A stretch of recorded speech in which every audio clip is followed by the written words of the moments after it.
Hello and welcome to Dawg Daze, where we talk about all things cannabis. I'm your hostess with the mostest, Holly B. Today is a very special day here in the Doghouse. Our guest is Emmy award-winning talk show host, who is currently the founder of Pro Cannabis Media and the executive producer of Weed Talk News. Joining us from New England, I'd like to welcome Mr. Jimmy Young to the show. I know, I need to get some of those, don't I? That's a smattering of applause. Happy to share, And by the way, I spelled cannabis wrong on Pro Cannabis Media on my intro, so you get to either do some post-production or just ignore it. That's okay. I have it splattered all over on a ticker and banners and stuff, so I think we got it covered. That's cool. No worries. All good, and it's good to see you. And thank you for your service, by the way. I know your background, too. Oh, well, thank you so much. I do appreciate that. That's really cool. That's awesome. So let's go ahead and get started. You are like a godfather of podcasting. Welcome to Amateur Hour here. I don't think anybody. Wait, hang on me. I don't think anybody has ever called me the godfather of podcasting before. So congratulations on that. I'll take it as a compliment. Thank you. It also makes me feel extremely old, which I'm comfortable with. I didn't want to go there, but you have a very impressive resume. When Steve sent me your bio, I was there like, oh my goodness, I'm just a little bit nervous, just a little bit. Don't be nervous, please. Please. And you know what they say in this industry, and I'm talking about the hosting media type industry. You are your toughest critic, and I'm going to be your biggest fan. Okay. Oh. And I still look at myself and do not like how I sound. Do not like how I talk way too much. But you know what? At this point in my life, I'm stubborn. I'm not going to change. I totally feel you on that one. So do you want to start at the very, very beginning? How did you get into this field? You were a broadcaster. What did you get your Emmy for? I'm full of all kinds of questions. Well, you're the host. I want you to ask the question, and hopefully I won't pontificate and set it up with like a 5-minute setup. I'll just answer your questions. So you tell me where you want me to begin, because it's a very long story. When you get old, your stories get longer and longer. Okay. And they kind of branch off too. They kind of go this direction and then this direction, but it comes back eventually. And there is a moral to the story at the end of it all, usually. Okay. At least with me, there is. Well, yeah, I tell you what, on a journey. I was going to say, at the end of this, you get to tell me what that moral is, okay? Because I'm still looking for it, all right? Awesome. So you have 40 years of experience in commercial television and radio. How did you get started? Well, I was an athlete once, I swear to God. And like many athletes, especially that actually lived to be the 67 years that I've lived on this earth, we all break down at some point. My breakdown started at age 42, and I've had 5 surgeries since then. But how did it all start? Okay.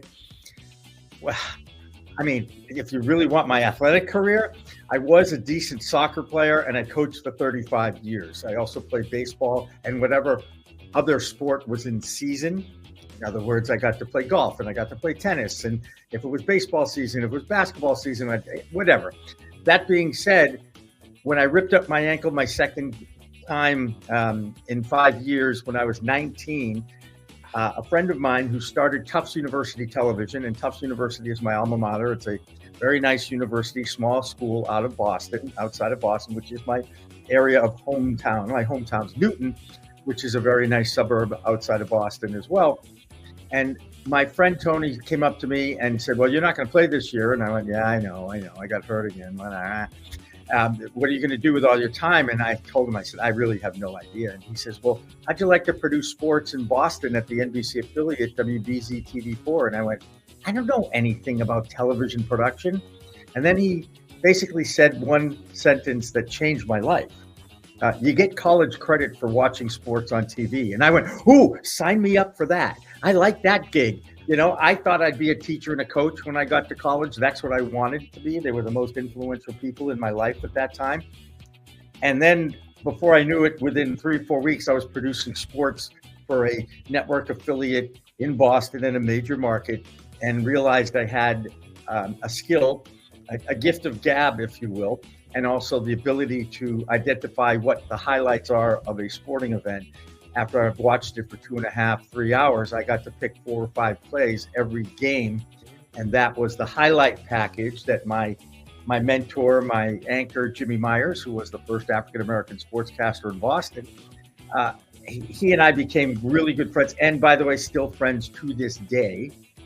And trust me when I tell you, there is a show called The Jimmys, Twin Brothers, Different Mothers, that is available on YouTube. You got to go look for it. We did it, I want to say, God, I can't even remember, probably 10 years ago now, maybe 9 years ago, out of a bar outside of Boston. And it was just a lot of fun to work with the guy that really influenced your life and career, certainly at the beginning. And we all, if you're lucky enough and fortunate enough to be in the industry a long time, we all have these mentors. We all have these models, role models that we've worked with and have influenced us. And to this day, Jimmy Myers remains a good friend and a mentor.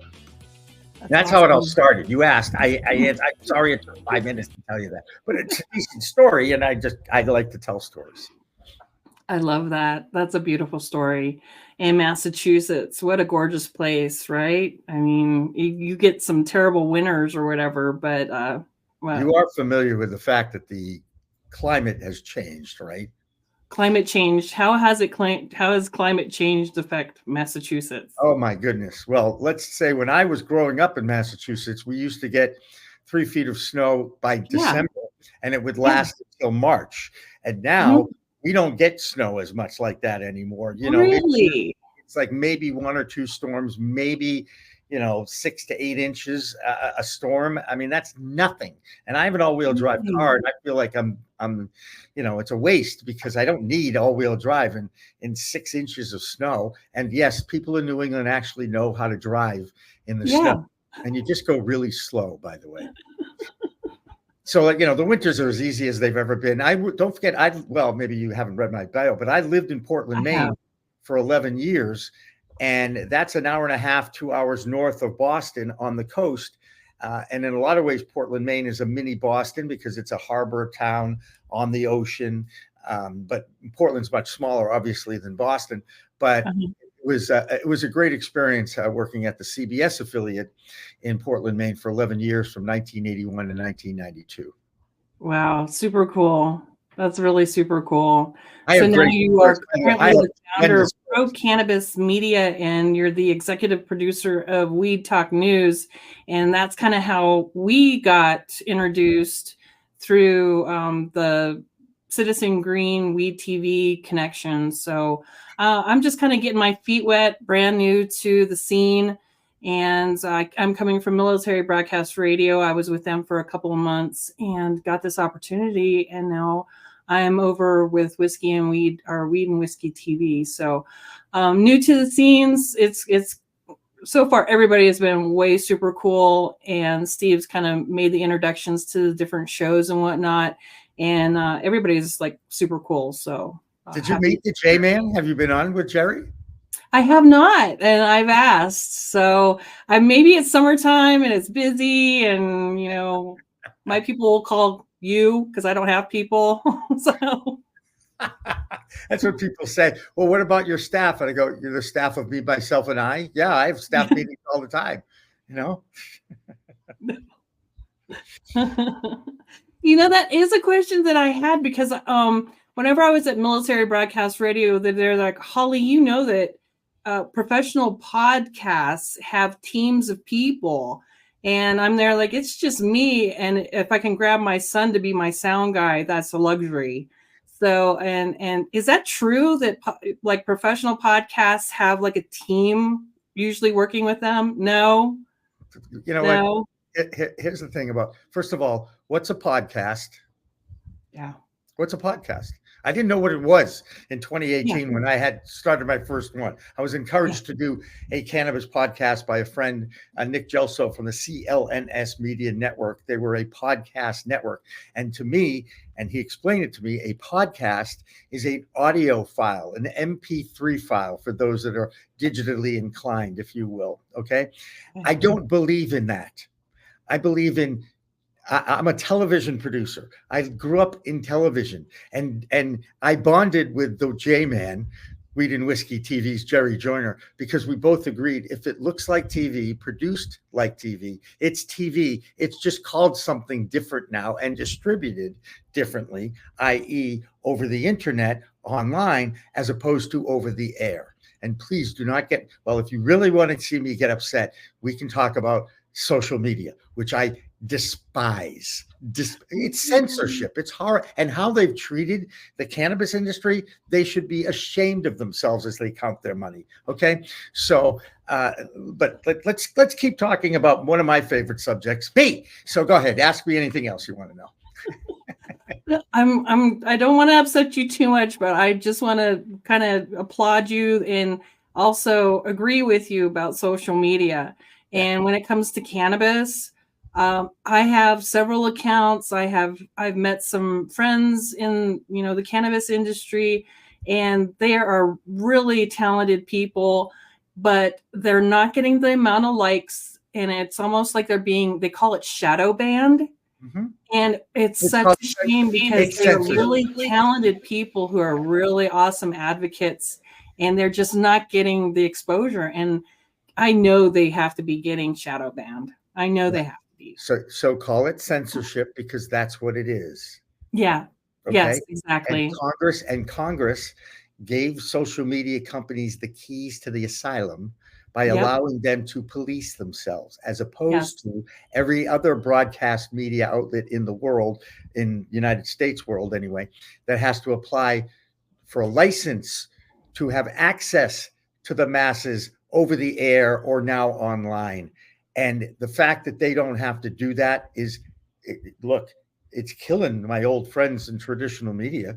Audiences have declined pathetically. Local news is disappearing. People are listening to what they want to hear to support their own opinions, because they can find something created by a consumer somewhere that supports what they already think they know, as opposed to, why don't you learn about other people's opinions and see if we can find common ground? Yes, absolutely. I know on whenever I was over with military broadcast radio, it was our shows. We were a bunch of disabled veterans, so we curse and we swear and we tell off-color jokes, and we're pretty gritty. I'm not that gritty. I'm actually pretty vanilla compared to what some of the other guys and gals were doing.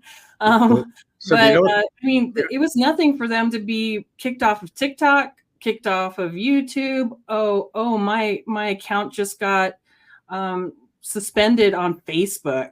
And so they couldn't, those were their outlets for their shows. So how is that not censorship? It is censorship, and it's a shame. But what you're describing is called shock jocks, show hosts. And for years, some of the biggest names in podcasting, talk shows, I'm talking about Howard Stern, Imus, Steak Shapiro, Joe Rogan, who I, by the way, went to the same high school as me. Everybody knows who Joe Rogan is. Nobody knows who the freak I am, but that's okay. It's okay. And they know that personalities and opinions drive attention. Human behavior. We're all about rubbernecking. Oh, look what just happened. Let me tell you what I just saw. That's a human behavior. And people that are smart enough to know how to market it and use it and take advantage of it have done quite well in the media industry. But you're 100% correct talking about some of the others that have been, whether it's shadow banned or censored or brought down or taken down. And here's a quick little anecdote. I started with one podcast because I wasn't quite sure what the hell a podcast was. Oh, I'm going to do an interview with somebody. I can do that. Where's my cassette recorder? These are the things that I was thinking, because those were the days when I'd walk around with a microphone and I'd get the interviews on my cassette recorder when I was learning the craft, if you will, at age 19, 20, 21 kind of a thing. And sure enough, now it's a completely different animal. And, but it all started at the New England Cannabis Convention in March of 2018. I walked in, there was over 400 vendors there. I walked in, literally was the first cannabis event I'd ever attended, including all the open, whether it's they called it the Freedom Rally in Massachusetts for a long time, the Cannabis Parade, the Hash Bash in Michigan. I mean, there's been quite a few over the years that have survived. It started as an act of civil disobedience to bring attention to the fact that there were, plenty of people out there using this plant medicine responsibly, somewhat sometimes irresponsibly, but responsibly enough. And they wanted to showcase the fact that they could actually gather, enjoy themselves, learn, hang out, and not cause any trouble, as opposed to other events that have plenty of alcohol flowing and everybody accepts it and gets drunk and stupid and gets into fights. So I've never been to one of those cannabis events before. And I looked around and I went, holy mackerel, this is a big business. I had no idea.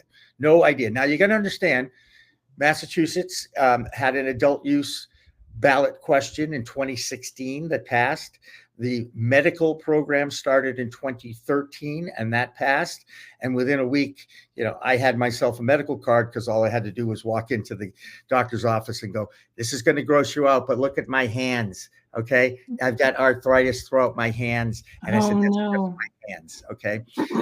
And, that was pretty much got me my card because I said, I live in chronic pain. It's part of my life. Yeah. Oh yeah. So it was, that started that legal medicinal voyage, if you will. Admittedly, if anybody ever watches my shows, know I'm very open about the fact that I started when I was 14 years old in 1971, which happens to coincide with the origin of the Waldos. Now, do you know who the Waldos are? No. Okay. No. That's why I like Office Hours with Professor Jimmy, because I have so much information right now in my brain about cannabis. I can't help but spew. Did you know? Bring it. The Waldos was a group of high school seniors at San Rafael High School in California in 1971, who used to meet at 4:20 after school at the Louis Pasteur statue, which happened to be across the street from the high school, to meet and catch a buzz. Because nice. After all, they were 17, 18-year-olds from California, and that's just what they did.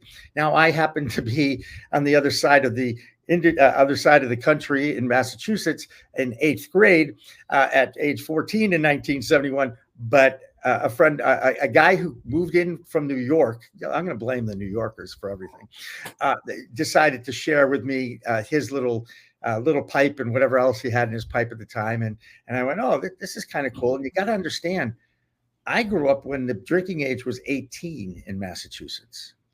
And maybe not in 8th grade, but certainly by 9th grade, we were drinking beer. And I couldn't drink more than 3 beers without getting sick.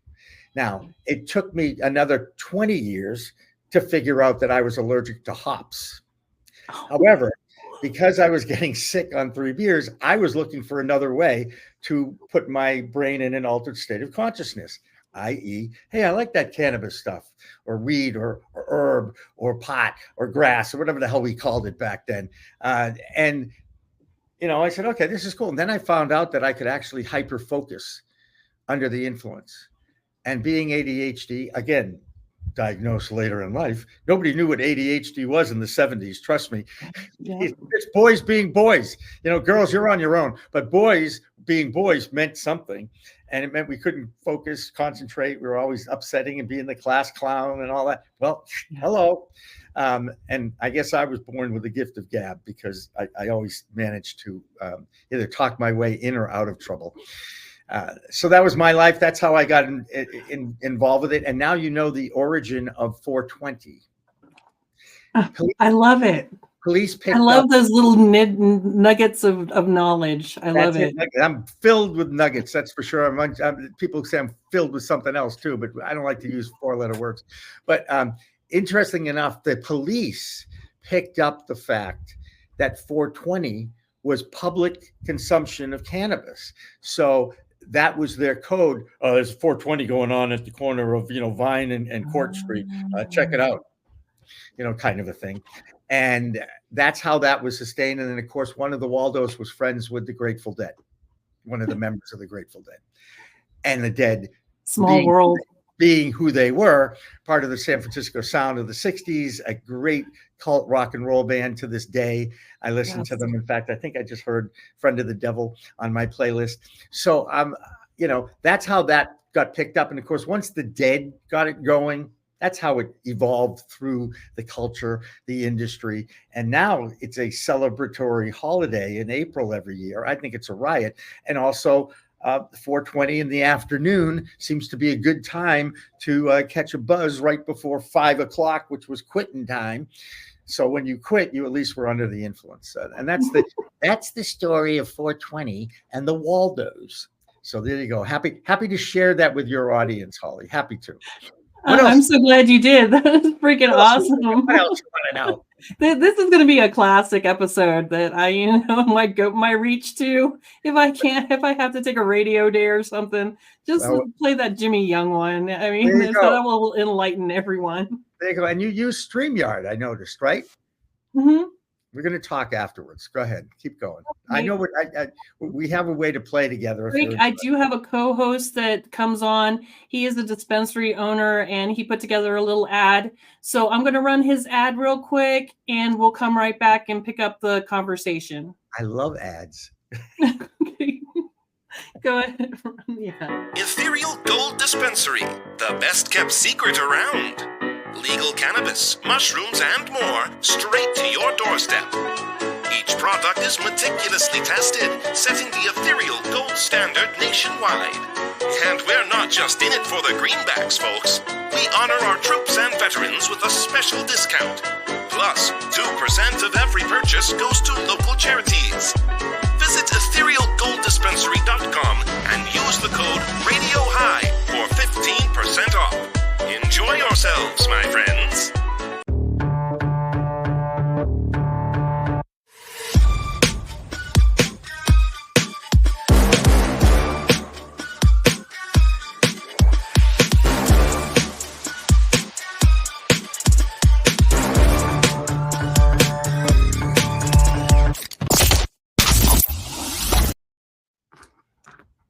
And we're back with Mr. Jimmy Young, the award-winning TV talk show host, throwing around his nugs, and we're taking them gratefully. That's cool. Hey, I want to meet that dude, Ethereal Cannabis. I love the 2% identified to charities. So that's called socially responsible capitalism. And it is something that I would like to see more people in the industry embrace. I'd like to see more people in the industry embrace environmentally generated heating elements, lighting elements, whatever it takes to preserve the environment. Because as we know, God put this plant on Earth for a number of reasons, and we're just now trying to figure out how we can, use those reasons and make a buck and survive at the same time and help others. It's a great opportunity, great industry filled with great people. The anecdotal evidence about this plant is overwhelming. And, I've done over 600 interviews, Holly, in 4 years. So there's a lot of knowledge up here and a lot of stories. And we don't even have to get into the stories about when I was a sportscaster, because those are some really good ones too. But let's focus on the cannabis side, shall we? Sounds like a plan. Yeah, Bill Fuchs is the owner of that dispensary that we just ran the ad for. He is in Waukesha, Wisconsin. He does hemp-derived products, and he has something that he's kind of established himself. He's put his own kind of gold standard on the products that he brings in and sells in his dispensary. And he is very, let's see, what's the word? I don't want to say snobbery, but he has a very high, standard of what he will provide to the public and his customers and that sort of thing. Another cool thing about him is he had, as far as accessibility goes, which is kind of important, that folks have readily accessible to their medicines, is he has kiosks. And so he has a kiosk in his like little breezeway of his dispensary, so people can just walk in 24/7 and dial in their medicine, pay for it, and nobody has to be there. It's pretty cool. And I think he has a kiosk in his local mall as well, so people could just go up there and dial up a THC drink and keep going. Yeah, It's genius. Do you want to hear my opinion about Wisconsin and I do. Delta 8? Yes. No disrespect to the man. He's a smart guy. He's an entrepreneur. He's taking advantage of the system, which is brilliant, which he has every right in a free society to do. Yes. However, no, there's a big however here. And it's not really reflective on him or the others that are out there doing Delta 8 products. Sure. The idiots in our government that basically legalized cannabis sativa, the plant, with the Farm Bill in 2018, shows you they had no clue what the hell they were doing. Yes. No idea. And I'm not going to point fingers and make this a political discussion. It has more to do with the type of person that is more concerned about their own backside. Mm-hmm. Their own, and they espouse, but we're worried about the kids and public safety. That is such BS. And again, it's what our political system is made of, unfortunately. Mm-hmm. And again, love it or leave it. I get it. We're still, trying to figure out this country and how it will ever survive as a free society. It's not easy. It's just not easy because human behavior, always looking for the shortcut. Always looking for the loophole, always looking for a way to make a quick buck instead of the right buck. Yeah. And while overall the intent of regulating and legalizing adult use cannabis is still the goal, they, once again, our elected officials and our government are doing a great job of making it as difficult as possible for anyone to invest, get a return on their investment, and actually stay in business in the regulated cannabis THC Delta 9 world. Yes. So if they haven't learned their freaking lesson yet about this plant, they need to. And it boggles my mind. I can't imagine what the lobbyists in Washington, D.C., I know quite a few of them, but I just don't know how they get through their day because it would frustrate me beyond to sit across the table or running down somebody in the hallway and talking to them about this product. And they immediately go back to, Reefer Madness days. I get some stuff that I found out about how prohibition started, why it started, and why it had been vilified and who was behind all of that. That is beyond fascinating to me. Happy to share it with your audience if you want it, but it is amazing to me now that I've learned so much. And I was a history major. Old news, what a shock, right? People ask me, what'd you major in college? Old news. What do you mean old news? History, because today's news is tomorrow's history. I grew up in newsrooms, TV newsrooms since I was 20 years old. Okay. Yeah. So that's, and we do everything quick and dirty, short and sweet, say as much as possible in as few words as possible, which for a talk show host was a real challenge when I had to switch over to being broadcast journalist, news person, if you will, news sports stories. But it is an amazing, it's amazing to be part of a historic time. That's how I view this. My original vision when I started doing my own little podcast was, you know what? I'm not the only one who can do this. There's lots of these podcaster type people out there in the cannabis space. I said, and then I, started hearing about how YouTube in April of 2018 purged their entire site of anything having to do with cannabis. Max Simon from greenflower.com, which was a great website that I found when I had my medical card. They're out of California, and they produce some great educational content with California experts, people from Oaksterdam University. It's where I saw Steve D'Angelo for the first time from the Last Prisoner Project. And sure enough, in April of 2018, 250,000 subscribers, pulled them, shut it off. Bye. Needless to say, when I had my first podcast that was made in March of 2018, I wasn't going to put it up on YouTube. Screw that. Weed Tube had just started. The Weed Tube, it's no longer with us, but the Weed Tube was encouraging those that got shut down from YouTube to put their content up, and they did. So I did. It was free, and if it's free, it's always for me. And that's where I posted my first podcast. It grew, and then as it was growing, something happened in the world called the pandemic. I don't know if you've heard of what happened. Yeah. And everybody went home to quarantine and to separate and all that neat stuff, right? And take your little shots or whatever. And I went to my office every day and started using Zoom as a news gathering and content creative tool. And that's why I mentioned StreamYard, because I'm amazed. One of the our correspondents for our news is Thomas Howard from Cannabis Legalization News. He's out of Illinois, and he gets something like 6,500 views of his live show every Sunday. I give him a plug because I give him a lot of credit.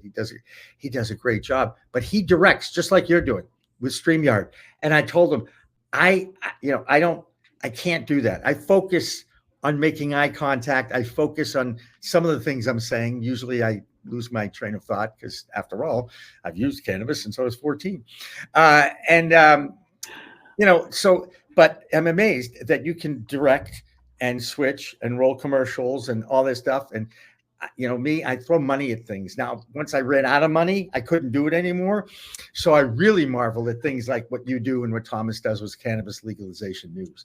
And of course, I digress. So I have absolutely no idea what you would ask me 2 minutes ago. No, you're fine. And actually, I have a sound guy.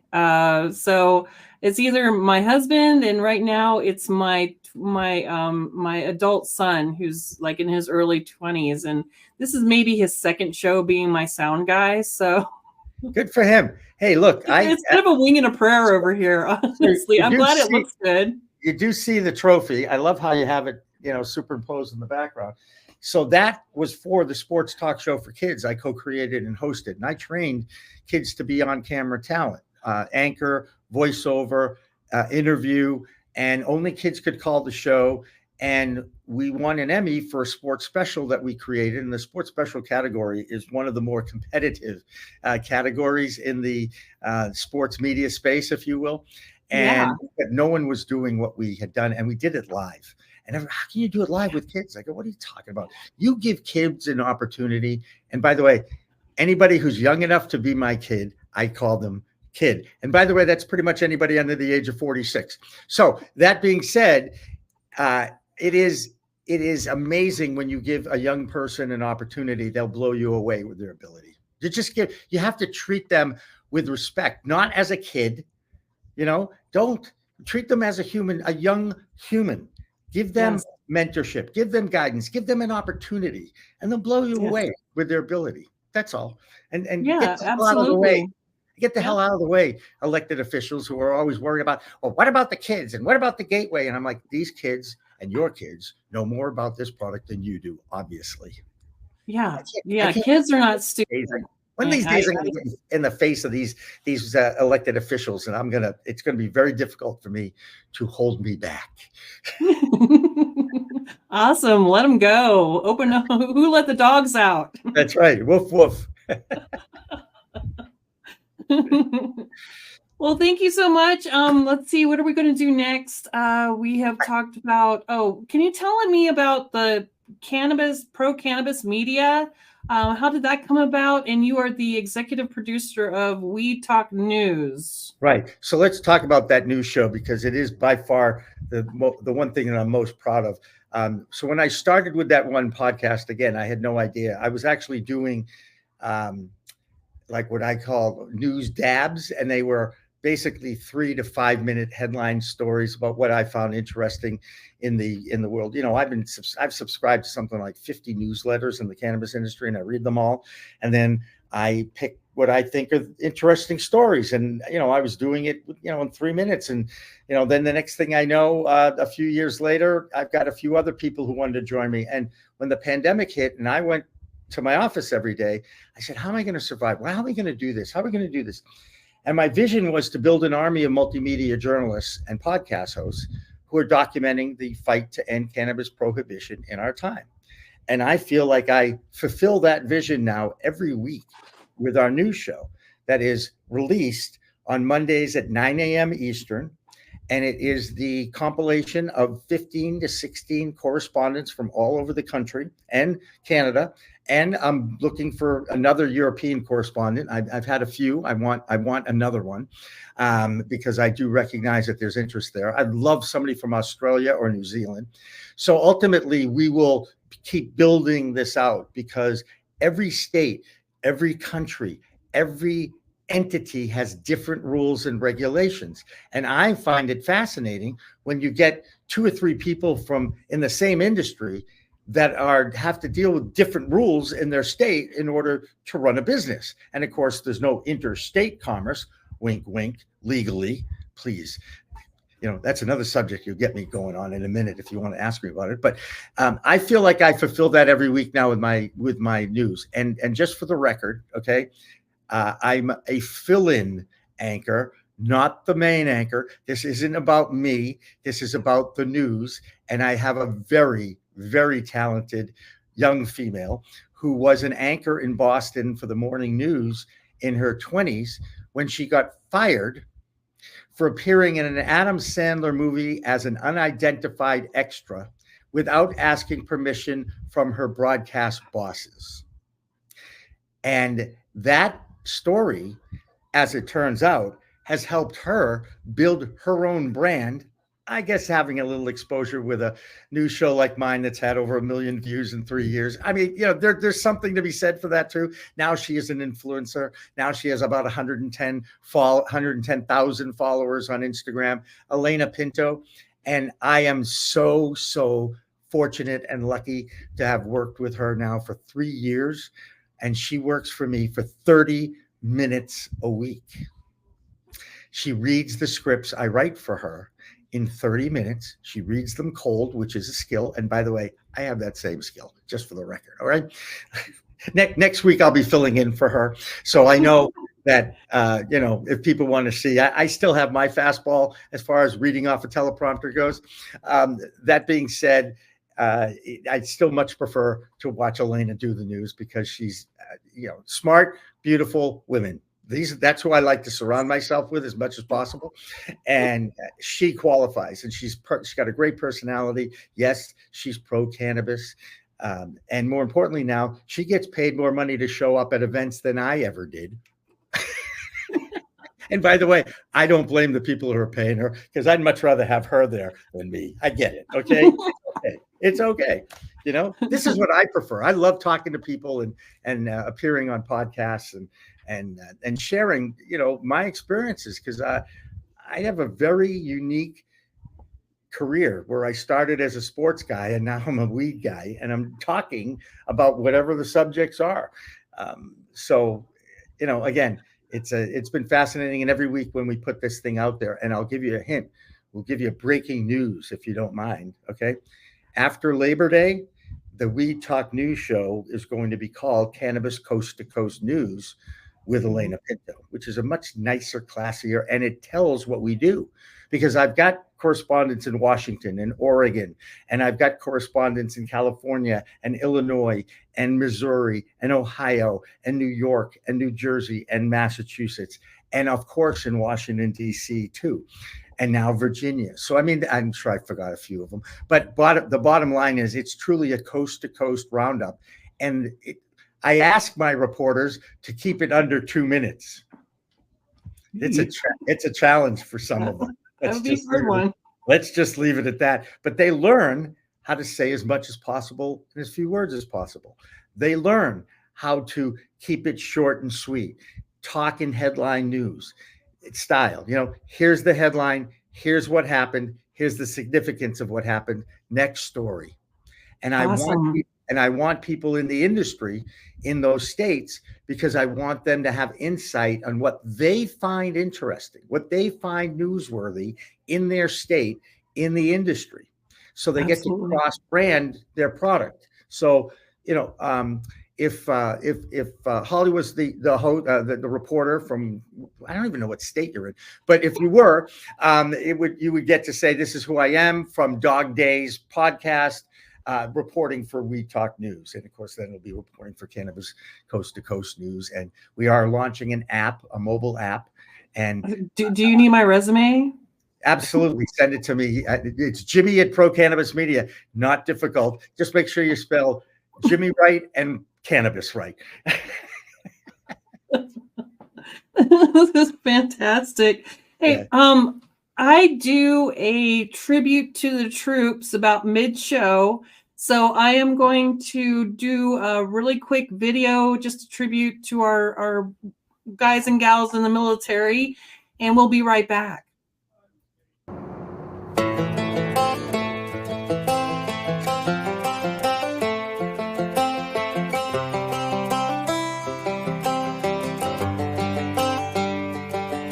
It's the guts and it's the glory. 100 stripes, 100 stories.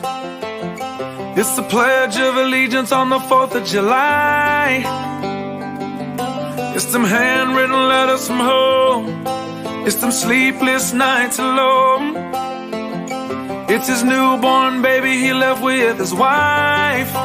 Mr. Red, White, and Blue, lay down, here's a line. Mr. Red, White, and Blue, for these stars and stripes. Hey.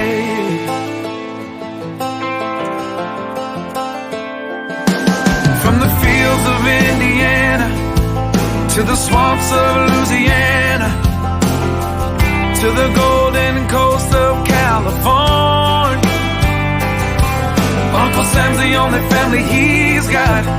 His purple heartbeat won't stop. And his 18th birthday was the day he was born. Mr. Red, White, and Blue, lay down, here's the line. Mr. Red, White, and Blue, for these stars and stripes. Mr. Red, White, and Blue, stand on the front line. Mr. Red, White, and Blue, pay the ultimate price. Oh.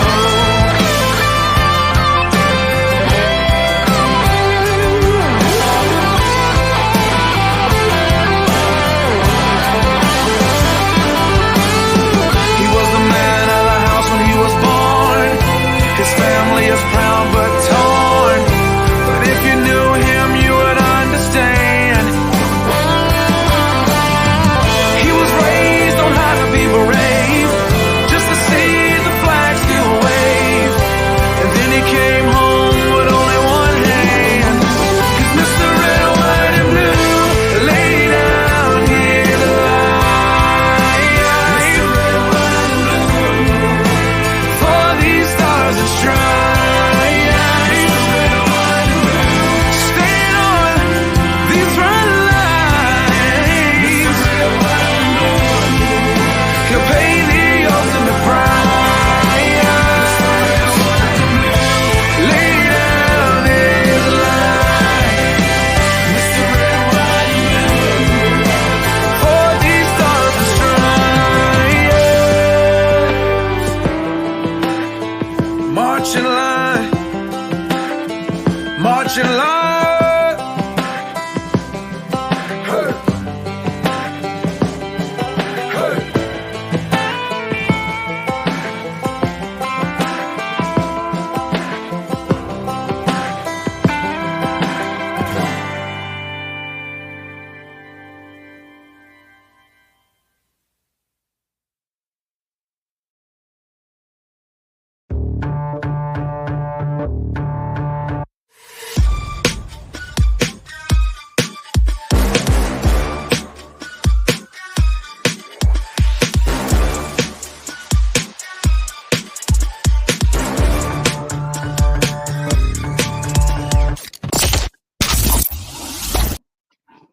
And welcome back, everyone. At ease, Mr. Jimmy. It's a great song, by the way. Very impressive. Very rarely do you hear a song for the first time and you're like, oh my God, I love that song. I want to download it. I want to hear it again. Awesome. I'm guessing that's a veteran band. Am I right? Or just a message? Just the message, I believe. I would have to do a little bit of homework on that, but I I really should do some homework on it if I'm going to show it on my show, shouldn't I? I just love that music. So it's just kind of like my go-to. If you want an A in my class, yeah, you I do your due do. diligence, okay? I You do. just do your background. And You called me out. Oh my God, I was no, that's right. And you got to understand, I have a soft spot for all veterans. I have a dear, dear friend, the retired Colonel Mark Rosengard from the U.S. Rangers that I went to Tufts University with, and he's quite a story. I don't want to get into details because he wouldn't want me to, and then he would probably kill me. So I don't want to do that, all right? Because we still love each other, and I miss him desperately. But he's a great guy. He trained. He was in the trenches and trained in the trenches, and has done quite well in his life. Now working for a defense contractor. Should have been a general. We don't need to get into the reasons why, but it's okay. Yeah. He's a good man, always will be, and has tremendous lifelong respect from me and everybody he's touched in his life. And I'm going to give you one more veteran. Okay, I use this all the time. So here, when you get a chance to be in the trenches in news and document the first adult use legal sale of cannabis in your home state of Massachusetts, and you interview a guy by the name of Stephen Mandilli, and you realize once he told me his story, I said, oh my God, Stephen, you're going to be the answer to a trivia question for the rest of your life. Who was the first? A veteran and someone who came home with PTSD. Pick a reason, any reason. Trauma is part of the deal. And he was ready to take his own life when his wife handed him a joint and said, before you do that, smoke this. Change his life. Wow. Save his life. And now he goes before Congress and testifies about the importance of allowing the veterans access to medical cannabis references and checkups at the VA. And that is a goal. And you know what? They're getting closer and closer. How this country treats our veterans is one of the many things that disgust me about our elected officials. So, semper fi, semper fi, and all that neat stuff. And God bless America and all the people who served us out there in defense of our country and our ideals. It's one of those things that someone who grew up in the protest era, and it's like the Vietnam War, okay? Yeah. But I always embrace the people who came home from it. And I even came out with a guy the other night at a bar, 85-year-old Vietnam veteran. He was in the Tet Offensive. He was telling me these stories, and I was like, whoa.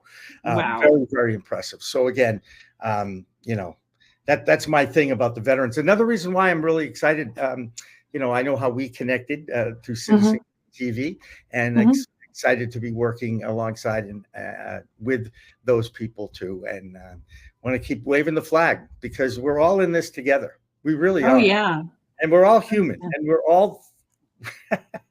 we're not perfect beings, no matter how hard we try to be. Yeah, absolutely. Citizen Green TV, I'm there like this is a match made in heaven.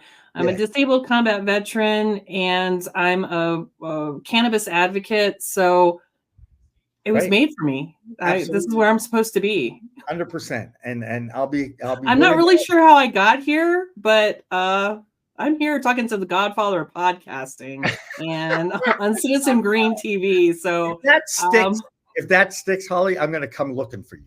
Okay. Just to give you a big hug. All right. Trust me. All right. I'm a lover, not a fighter. What can I tell you? That's who I am. That's how. Well, that's how I introduced you to my son. He's there like, so who's coming on the show today? And I said, Mr. Jimmy Young, and he's been in the industry. He teaches people how to do podcasting, and he's like a no joke media guy. And he's like the godfather of podcasting. So we need to pull ourselves together here. I love it. I wrote down no joke media guy. Okay. and godfather of podcast of how about cannabis podcasting? Because I mean Rogan's kind of the guy when it comes to this podcasting. One of these days, in fact, we're getting closer to it, I'll be honest. One of these days I will go on his show. just because I know who his producer is. I can certainly sell the reason why, and sharing the fact that not only did he go to the same high school as I did, okay, and he's 10 years younger than me, okay, but we were born in the same hospital in Newark, New Jersey. Now that's bizarre, right? I mean, come on. I grew up in Newton. He had to move to Newton. I had to move to Newton, right? And 10 years behind me, and just kind of weird. That's all. It's strange. There's something weird going on with the cosmos right now, and everything's just kind of intersecting and coming together, and it's exciting times. Are you talking about the New York cosmos? Oh, no. You're just talking about the cosmos. Okay. Everything goes back to sports with me, Holly. Okay. I'm sorry. It's just where my brain has always been. It's always been with my heart. And I found a very interesting thing. I found out just because you are a sports fan does not mean you are a supporter of cannabis. And just because you are a supporter of cannabis does not make you a sports fan. So it's been kind of enlightening for me, just because, okay, it was always a part of my life when I was into sports and athletics. Okay. Right. And I do think, while everybody recognizes it's not a performance enhancing, I don't like to refer to it as a drug, performance enhancing tool. A tool. Okay.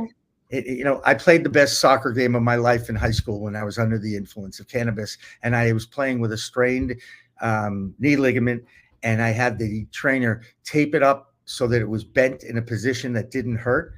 Mm-hmm. So I ran my ass off the whole game and played out of my mind. I guess I was out of my mind, but I didn't notice the knee until well after, and then of course I iced it up. But still, it's just one of those weird stories that I share about the journey that I've had. Yeah. And I've been very fortunate, grateful. I can't believe I've lived as long as I have, and have had the experiences I've had, and met the people I've had, and still have amazing stories. I love to drop this one, but I'm not, I don't know if I should share it or not, just because of who he is. But I know one day I'll run into Jerry Seinfeld again, and I'll say, do you remember 1986 when you visited? He's my idol. When you were in the backseat of the car that my ex-wife Renee was driving, and she pulled out a joint, and we all got high in the car and went up to LL Bean on a Sunday night at 11 o'clock and went through the hat section.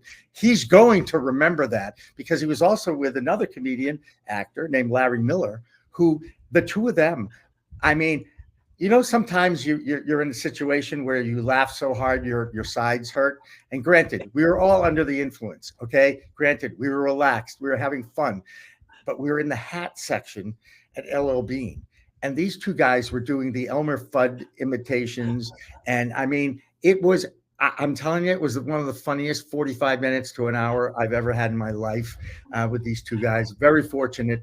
And whether Jerry admits it or not, one day I will never forget that story. And also, the executive producer Carol Leifer was in the car with us now too. So we're going to throw them all under the bus now. Now it's out there. It's in the podcast world. Go ahead, share it, like it, subscribe to it, whatever you need to do. It's true. I don't have to. That's the amazing thing. I don't have to BS people. Everybody thinks, "Oh, you're such a great salesperson." I say, I'm like, no. I tell the truth. I'm transparent. I'm comfortable with the fact that I've screwed up my life a little bit. I really have. But guess what? I've had an amazing time. The book I'm writing eventually will be fun, because that last chapter is how I made my first million, which I haven't yet. And I'm writing it right now. And I'm so convinced now that it's going to happen if I live so long. But I do think it's going to happen. And it's all because I believe in the cause. It really is. Oh, awesome. So let's end the show with a home run. I'm trying to tie in the sports. That was good. I got it. I picked up on that. That was good. That's it. Go ahead. Home run. So what would you like to leave the podcast with? What golden nugget would you like to leave us with? Acapulco gold nugget? Oh, so here's my nugget. And it's something I'm going to actually give credit to Aaron Smith, the executive director of the National Cannabis Industry Association, because I'm friends with Aaron, known him for 6 years. And I was at a membership drive event of his for the NCIA at the very beginning of the New York market, and it was in Albany. And I want to say it had to be 4 years ago. It had to be. You know, the whole pandemic is completely screwed up. Was it 2 years, 4 years ago? I can't, right? It was, let's say it's pre-pandemic, because I don't remember anybody in masks, okay? And he said to the group there, if you understand the industry and you're passionate about the plant, we all have an obligation to educate those that aren't as enlightened as we are. We all have an obligation when you're checking out at the supermarket. And I use cannabis dispensary swag bags for my shopping bags. Okay. Okay. And needless to say, you know, you get a variety of grocery baggers, right? Sometimes they're 14, like my first job was a grocery bagger. And then you got the, you know, the older retirees in their 70s or even 80s sometimes. And, you know, they see the cannabis and everybody has an opinion. Everybody has an opinion about this plant. 70% of Americans think it should be legalized. Okay. Up to 90% recognize the medicinal qualities of the plant. It's all out there. There's so many facts and surveys. And all I'm telling people is this: learn, read, subscribe, like, and share. Pro Cannabis Media, PCM TV, coming to an app near you. But more importantly, I read 50 newsletters a week. There's some great journalists out there covering this industry now. People like Deborah Borchardt from the Green Market Report, Alex Halperin from Weed Week out in California. For a long time, Bruce Barcott was the editor of Leafly, and his book, Weed the People, was one of the first books I read, and I was blown away when I heard about, no, it's not a drug issue, it's a race issue. Learn about it.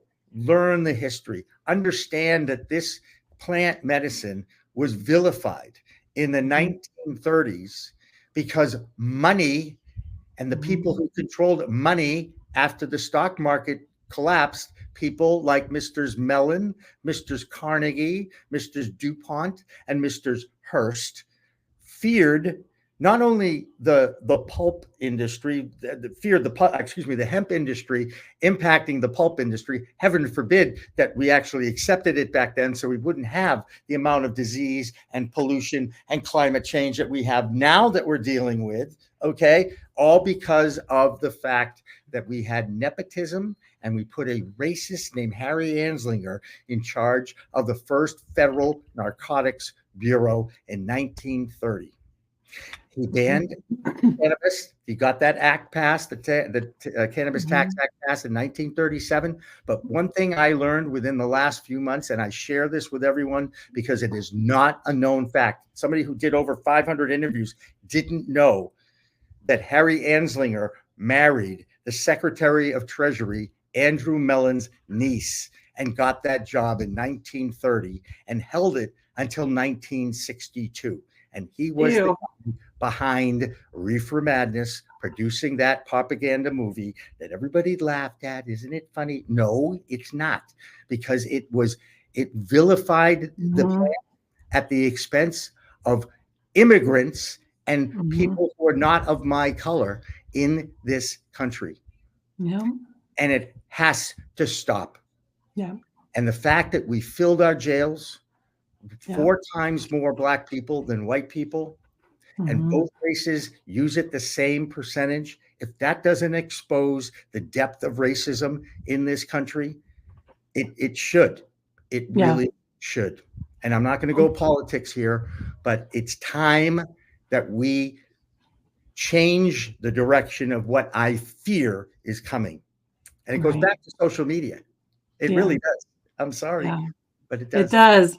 Did I do that? Hey, did I close that out all right? Did I do okay with that? Holy cow, that was a home run. Okay.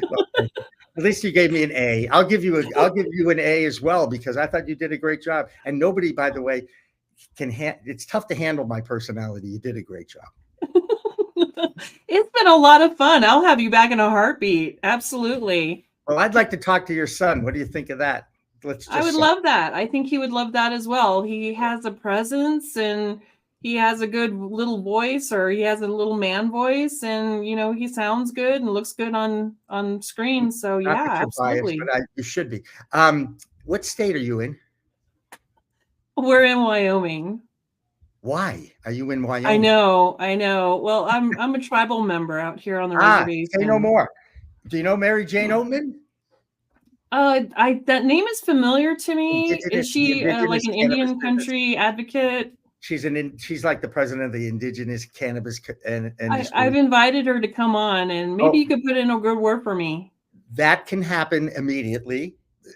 Jimmy, you're awesome. You're my hero, dude. You are the godfather of podcasts. I went from a hero and godfather and no joke media guy. I love that. You're a no joke media guy. Well, come back and see us real soon. And that's our show for today. Stay safe out there, everyone. Until next time.